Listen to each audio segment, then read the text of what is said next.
And this allows our physical body to grow. Now let's take things over to the spiritual side. What is it that we have on the spiritual side? Is there any equivalent things to this? Yes. You all knew that was the answer. Okay, so what are the, by the way, these are the negative elements, the ones we have to work for, okay?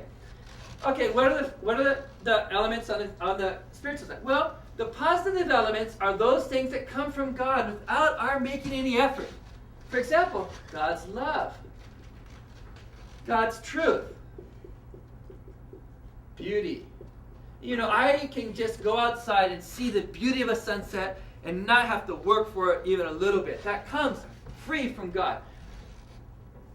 These are called life elements, okay? We need them for life, and they come directly there, a gift from God. Okay? But just as the body cannot grow only with the positive elements, we got to have food and water. Same way, the spiritual body needs something to grow, something that requires our effort, our portion of responsibility. What might that be? Well, we call them vitality elements. All right, now where do they come from? Well, you know, our body makes effort to get food and water. Actually, our body also makes effort, and we receive vitality elements. Remember when I did this thing here? God, mind, body, ideal person, okay? This is where it comes, this is where it happens. The mind, the spirit body, receives life elements from God, gives them to the physical body, gives love to the physical body. And the physical body does God's will, does good things, and this generates power and vitality. This returns to the spirit and makes our spirit grow. This is how we develop. This is how we become better. And then as we grow, then we continue. As our spirit grows, then our spirit returns elements back to the body, which also increases our body's health and good situation. So it's a mutual process. But the important thing to remember is that the spirit does not grow by itself. The body does not grow by itself. But they grow together in the unity of these two things together. So it's very important to understand a lot of our education that we do in the world today is education of the mind or education of the body separately. But really the true education is the education of how our mind can get our body to do good things, to give love, to help others on the earth, and make our body develop. Now I'm going to hit one more thing and then I'm done. Okay? So then, let's get back to this question of heaven and hell. Okay? Heaven and hell. A lot of people think that, some people are going to heaven, some people are going to hell. They're all going to stay wherever they end up.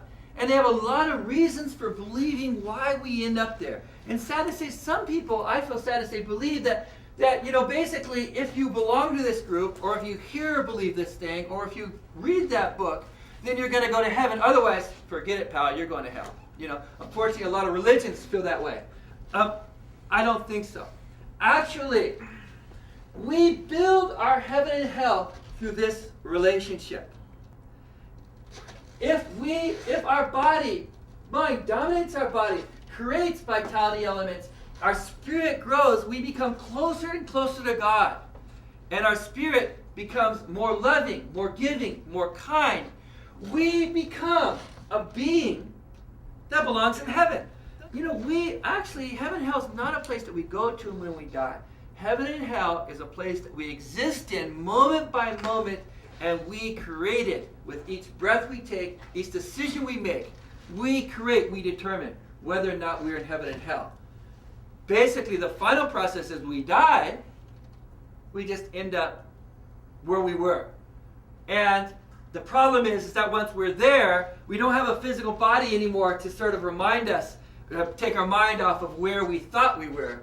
It's really hard. People that are living in hell on the earth, they find ways. Drugs, alcohol, rock and roll music, sex, many different ways to to forget where their body really is, to cover up, to escape.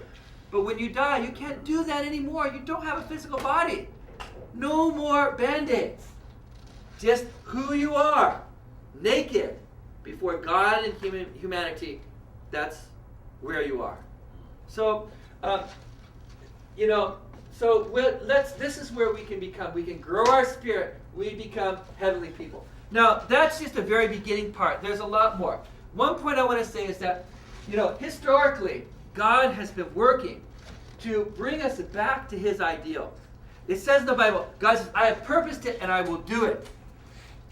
He will fulfill his will, absolutely. God's will is that we live in heaven. The reality is we live in hell.